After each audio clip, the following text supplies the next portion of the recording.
Hi, it's me again.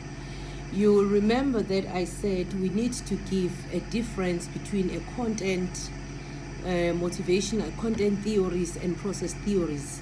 And I said that the Maslow, it belongs to the content theories. Maybe let me give you the difference before I continue with the theories that falls under the content theories. So basically, when we are talking about the content theories, we are looking at the theories that try to explain specific things or needs that motivate an employee, as different things motivate different people in different situations. It is concerned with identifying people's needs that strengthen what energizes, direct, sustain, and stop that particular behavior. So when we are looking at the content analysis, basically you can explain it using intrinsic and extrinsic motivation. When we talk about intrinsic motivation, we are looking, this one refers to motivation that comes from inside an individual. Basically, it's how you feel as an individual. So basically, after you've completed the job that has been assigned to you, what enjoyment do you get from completing that particular job? Do you get that feeling of satisfaction or what? So basically here we are talking about the inner being. How do you feel after achieving, after getting certain results? So in this particular case, one needs to be appreciated as well as being satisfied with one's potential. That will be your intrinsic. Whereas the extrinsic word says itself, extrinsic, it means that this is external to an employee. So we are looking at, after you've done exceptionally well in the workplace, what will really motivate you as an individual? We said we are different. So extrinsic motivation factors, we are talking about getting a bonus. That is extrinsic, that is external. Getting a holiday and awards. These are external to an individual, which means for you to be motivated, extrinsic motivated in the workplace, therefore refers to motivation by external rewards like your bonus, your holiday, and so on. Then now let's look at the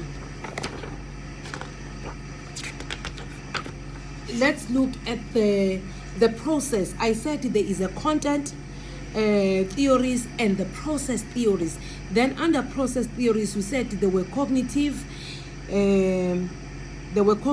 goal setting, and equity theory. So what makes the process theories of motivation different?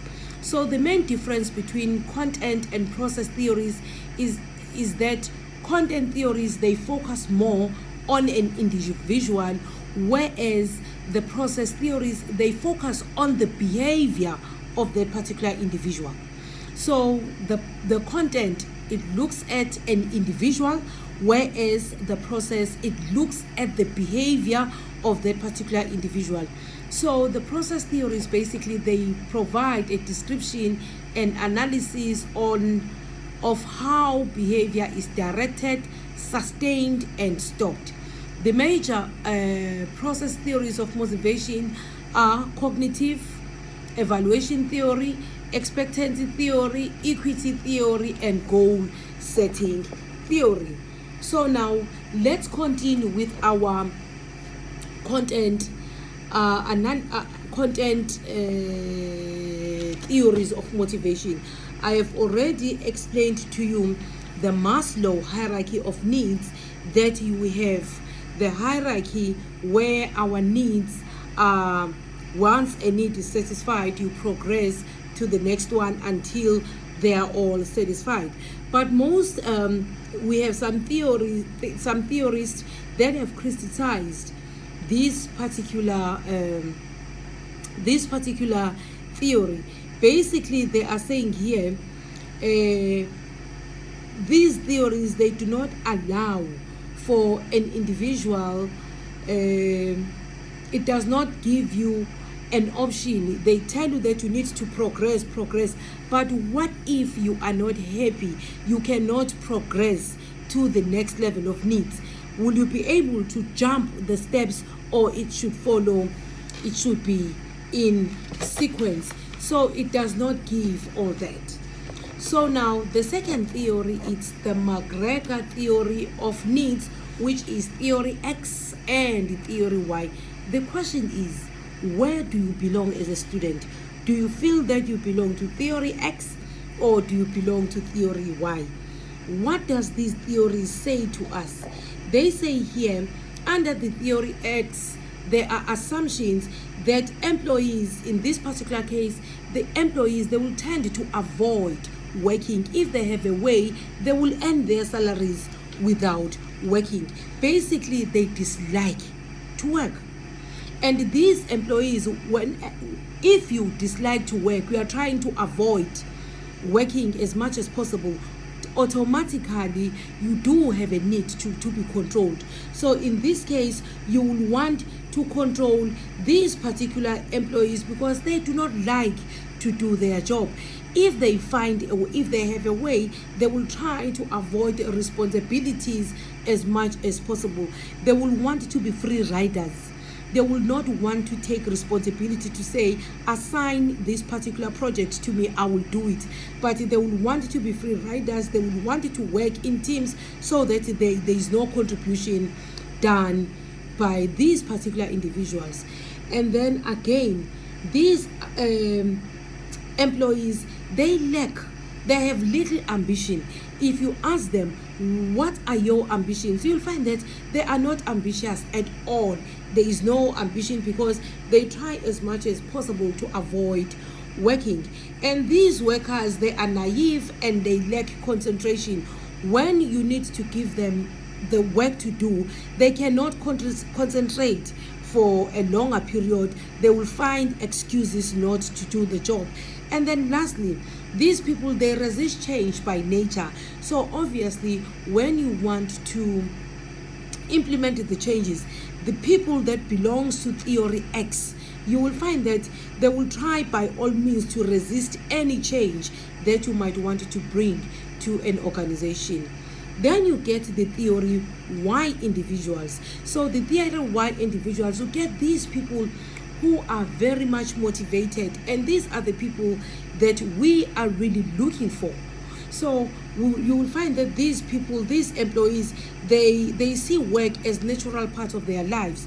I work because I have to work. It's part of my daily routine to work. And these employees, when they have set goals, they make sure that they make use of self-direction and self-control to meet those particular expectations, which means these people, they do not need managers to keep on checking them. These employees, because they are self-driven, you will find that there is no need to be controlled, but they can control themselves. And these employees, they seek and they accept responsibility. When you assign jobs to them, they will take it and they will run with it until they complete the task that is assigned to them. And when it comes to making decisions, you'll find that they make good decisions because these are employees that they will always strive to be innovative. They want to be creative, and they want to come up, they want to make good decisions in this particular regard. So in this case, again, they say every theory, it will have some criticism. So they are also criticizing this theory X and theory Y.